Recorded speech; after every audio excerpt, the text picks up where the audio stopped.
Giancarlo Esposito is the Emmy-nominated actor that currently stars in Better Call Saul on AMC. I'm Matt Noble of Gold Derby, here to ask you, Giancarlo, have you learnt anything about Gus this season? I have. Playing Gus for so many years on Breaking Bad and developing such a very cool, calm, yet concerned human being about his business, about other people, has really, working to play him backwards has been an interesting part of my journey. And this year I learned that Gus can, in fact, get to a point where he's going to explode, but stop himself and keep his cool. So that's what I learned this season on Better Call Saul. In season 5, was there a particular scene that was challenging for you to approach? I think the most challenging scene was the scene where Mike wakes up in a very distant village in Mexico after having been beaten on the street and is saved by some unknown entity, which of course would be Gus. And so the conversation that Gus has with Mike in the courtyard, that is a dedication to Max. The episode's called Dedicado a Max. And it is all about trying to suss out whether Mike would do Gus's bidding. And Gus's suggestion that his lifestyle choice, the way he's living his life, is not what a man should be doing, who at his age, he should be a little more savvy and make better decisions. So that was a very challenging scene because Mike is desperate to get out of there and is resentful that he was saved at the hands of Gus and knows Gus is right in many ways by what he says, but Mike does not want to be controlled as Gus doesn't want to be controlled and understands that. So he appeals to Mike that he's in a war, in a battle, and your participation will be, you'll be taken care of well, and you'll be almost seen as if he's a partner. I think that's the inference that Gus is giving Mike in that scene. And in that scene, you have Gus sort of reveals how Mike and him share a desire for revenge together, and how that's something that, and particularly thinking about that from Gus's perspective, what do you think we learned about Gus in terms of how important to him revenge was? Well, I think what we learn is that Gus is telling the truth because Mike is a soldier. Mike has seen death, and as has Gus, and Mike knows what that feels like, as does Gus. So Gus, in many ways, what he does in his human relationships, as he did with Walter White, was he makes people feel like they are important and they do matter, and what they say or suggest will be taken seriously.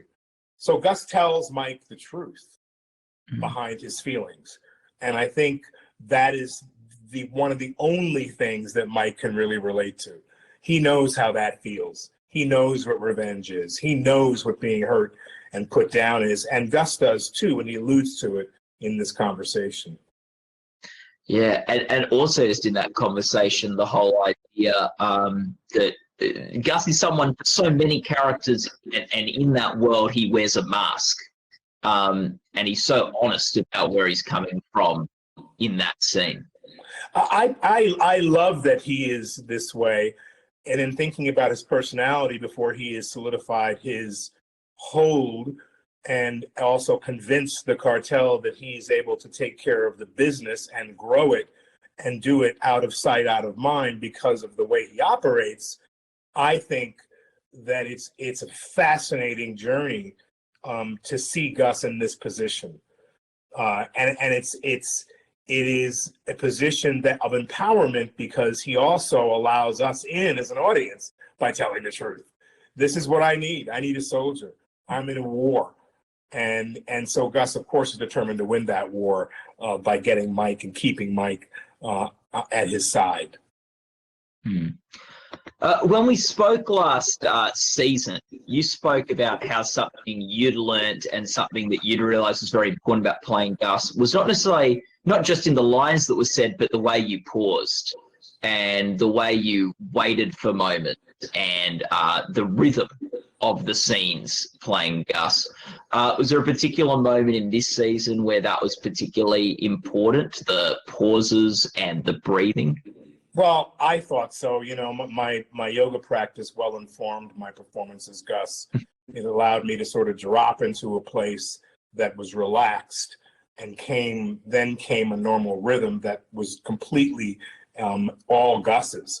But it was a combination of me figuring out how to get my rhythm out of the way and lend myself to a calmer, more observant person. And that's who Gus is. So it's really allowing myself time to think about all the prospects in between the lines that allows me the moments where I can be comfortable in that timing. And so it's something that I work on each and every time I'm in front of the camera, because it allows me to get out of my ego space and allows me to physically take on the physicality of the character, not only in my brain, but also in my heart and my soul. And so one of the things I love about this particular character, it allows me to slow down my rhythm. So for me, Gus is in so many ways calculated, but you'd expect a person who calculates his life the way Gus does to be maybe dishonest, but Gus isn't that way at all. He tells the absolute truth, or shows you what that truth is. And so for me, the scene that I doubted was a scene with Mike Ehrmantraut and Gus outside of Los Pollos Hermanos after it had been burnt to the ground. And so I don't want to spoil it for viewers who haven't seen season 5, but Gus certainly had a hand in that somehow. And if you've seen it, and of course you have, and you know, Gus is a little irritated when Mike pulls up. He's, you know, completely in his Pollos getup and outfit, and he's looking at his burned down restaurant.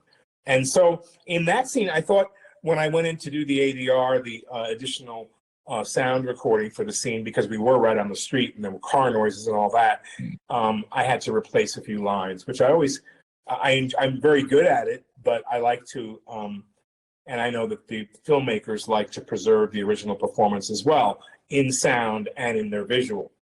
So I had gone into ADR the scene, and I went, I didn't know if I liked it. I literally looked up at myself and went, wait a minute, he's a little too irritated for me. Wait, Gus is cool. Gus is calm. Gus takes in, he measures them, and he throws them away, and yet he's contemplating them, so we can see inside his head as the audience. And so when I was ADRing the scene, I had all these doubts, and I kept looking at our lovely ADR supervisor, who's so wonderful. And I said, wait, I got to stop for a second. I just think I'm much too irritated. Maybe I can help that along with this ADR.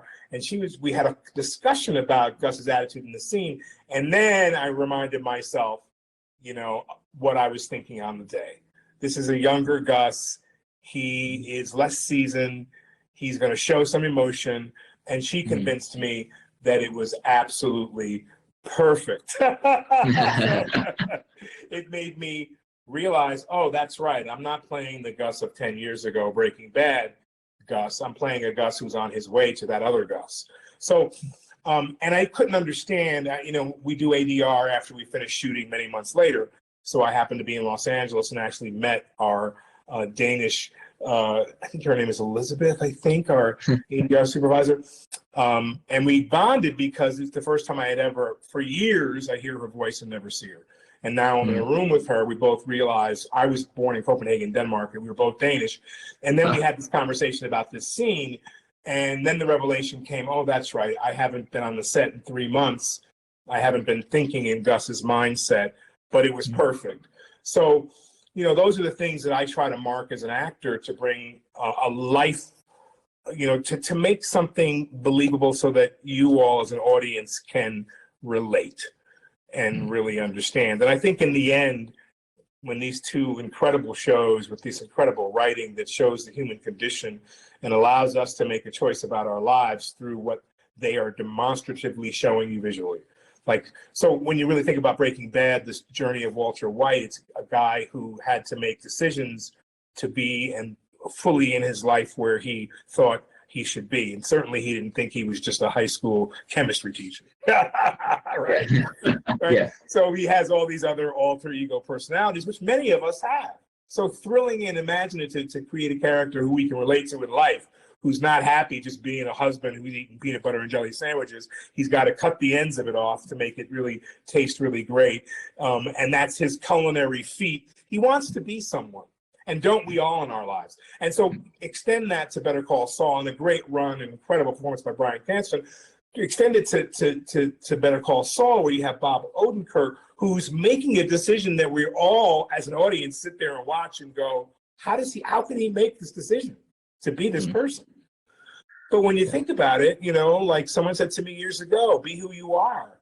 And someone reminded me really recently, be who you are, be all of who you are, whatever that is. Now, what if you are some part of you is a spooky and scary person that you don't recognize as you? Yeah. Oftentimes I wake up that way as an actor. I look at who is that scary person that I don't recognize as me, and then I go, oh, that means I did my job and beyond, or fulfilled my desire to become someone else within that period of time that I needed to be that human being because that's what I do. But to show you that there's something in that human being that you may relate to is a wonderful thing. Look, I've had a wonderful year. You know, I was thinking back before this call on how many different shows I was able to do this year. And it's been, you know, Better Call Saul has been such an incredible opportunity to show the continuation of this character in the world of Saul with such great writers as Peter Gould, Vince Gilligan, and Bob Odenkirk is such a formidable foil as the lead in the show. But this year I had the opportunity to also do a show called Godfather of Harlem in New York, historical yet contemporary drama about the rise of Bumpy Ellsworth Johnson, a gangster in Harlem who wanted to take back Harlem from the Italians, the drugs and prostitution, illegal drugs and prostitution that were going on then. And I play a historical character, Adam Clayton Powell Jr., who is not only a minister at Abyssinian Baptist Church, but also an incredible lawyer and also a congressman who was quite controversial because he stood up to the white Dixiecrats at the time. And he led marches, and he was one of the earliest civil rights leaders in our country. And he was a fun-loving guy. So I've had an opportunity to stretch out my talent and show myself in a different way, playing a guy who's really gregarious and fun and over the top. That's who he was. He was a fun human being, but got so many bills passed through Congress and so much done in the state of New York and Harlem, New York, where he was from. Yet he was someone who could pass as white, but chose his blackness. A great story behind his particular piece in this show, but the show encompasses great characters like Malcolm X and, of course, John F. Kennedy is referred to in our show because Adam Clayton Powell was such a close friend of his. So I've had a chance to play that character, which has been great. And then cut to, you know, another big winner for me is The Mandalorian. You know, the Star Wars character, the mythology of Star Wars that's so deeply rooted in the teachings and writings and books of Joseph Campbell was so important to me. And to be in this particular version of Mandalorian, Star Wars, is to be in a version where you can do something different. So we're in the golden age of television, and I'm so grateful to all the fans and to the people who really get moved by what I do in all these different venues, because Star Wars has been something that is the return to that Disney Plus show that shows you a hero, but a contemplative, open-minded, polite hero. And the star of the show is going to be Baby Yoda, so it's a family show people can watch and get their moral values from, especially something that we need today, but also a powerful visual vision in its creation by Jon Favreau and David Filoni, because it is true to that Star Wars sentiment. It feels like a space odyssey, and it is an incredible show also to have been a part of. And then I go on to The Boys, you know, which is just turned out to be a show that broke records for Amazon. Through a chance meeting at the studio when I was doing another show in Canada, I run into Eric Kripke, who I really admire as a writer, who I worked with previously in Revolution. And Eric is just such a talented writer and showrunner But this concept was a little bit weird and different and frightening, like real superheroes who were real people, who suffer from dilemmas that we do. Wow, like not so far out there, right? I mean, look, superheroes who have sex or desire or who are gay or, they're like real superhuman beings. And then at the center of that, I've come into the show and play a guy named Stan Edgar, who is the head of a company, which is basically a pharmaceutical company, which fascinated me because this dude is the head of a company that's run like a government. And it really reflects some of the contemporary things that are happening right now in our world as well. So to be a part of that show, which is a big hit for Amazon, is also like the icing on the cake for me to play someone who is stern and yet dangerous and probably ruthless, but in a business world sense, because he's respectful of how to be able to bend and twist the law to the company's advantage. And he's able to maneuver the Hollywood version of what a superhero is. And he pays dividends on that by it coming back to a company who's actually mining and cultivating chemicals that will make us all superheroes or immune to things. And it's just so poignant in the world that we live in today, or maybe in the world that I didn't see coming. But last year was a wonderful year to be me and have this opportunity to play so many different people that resemble so many different parts in particular of our world. Yeah, you've been so busy, Giancarlo. Last year when we spoke, you said you did not believe we had seen the most important scene for Gus in Better Call Saul. Do you think we have now, or is it still to come? I believe it's still to come, because I always feel like every scene is important, and this particular season has been an incredible movie-making experience. These guys set out to make little movies and never expected to be able to achieve that with a show that probably has a little bit of less of a budget than Breaking Bad did, and has a little more of an insular storyline. And to be able to hold an audience for 5 seasons with this show and still be on top is a tribute to the writing, but also to the expansion of the filmmaking with which they have done. So you literally feel like you're, within Saul's world and within Gus's world when he's on the screen, and Nacho's, all the worlds are colliding and coming together. So my sense is that you haven't seen the turning, the real turn for Gus into our final run up to when we meet him in Breaking Bad. We haven't quite seen that yet. Nice. And we've only got one more season to see it, because there's only one more season of Better Call Saul to go. Do you have any quick sort of hopes for something you'd like to see in that final season? Well, I'd like to see Gus get his comeuppance on a member of the Salamanca family. I think that's very important in moving into the bookend of Breaking Bad, where we meet him and he has to, of course, deal with Hector Salamanca. We know what happens to Hector. So we have to take care of his relatives. So I'm hoping for an explosive and poignant end to one of the Salamancas, which will put me in direct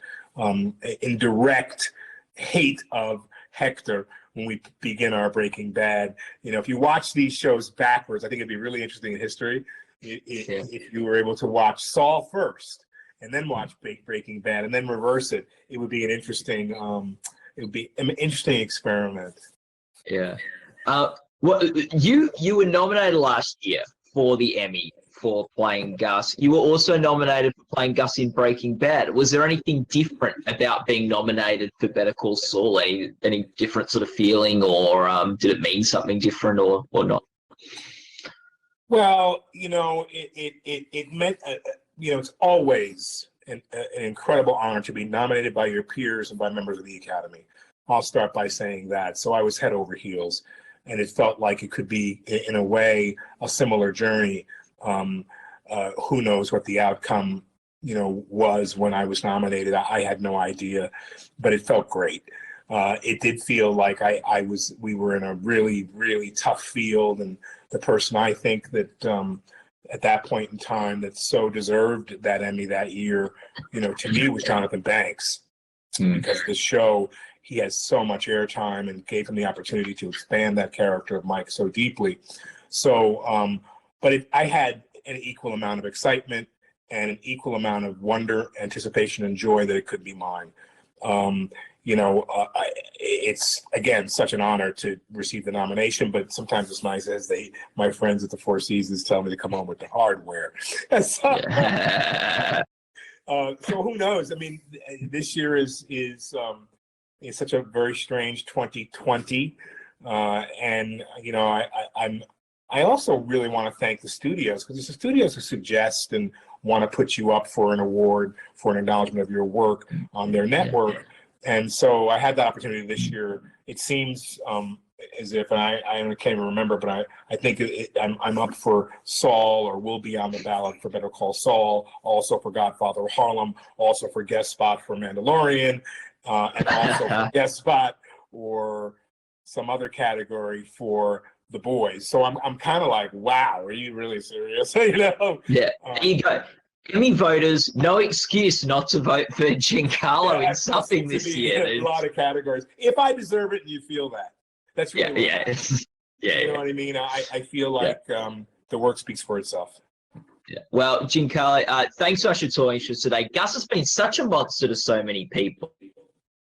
I felt particularly sorry this season for Lyle, who he made clean the grill about 6 times. One of his most dastardly, one of his most meanest moves. But yeah, thank you so much for chatting with us, Giancarlo. All the best with the Emmy Awards, and when things get back and running and you can return to a lot of these shows. I'm excited. They're talking about September. It looks like they have a protocol. We just all need to stay safe and respect each other, and we'll be back up and running soon. Thank you for having me once again. It's always such a pleasure. Lovely chat. And people watching this interview can go to goldderby.com to make your own awards predictions.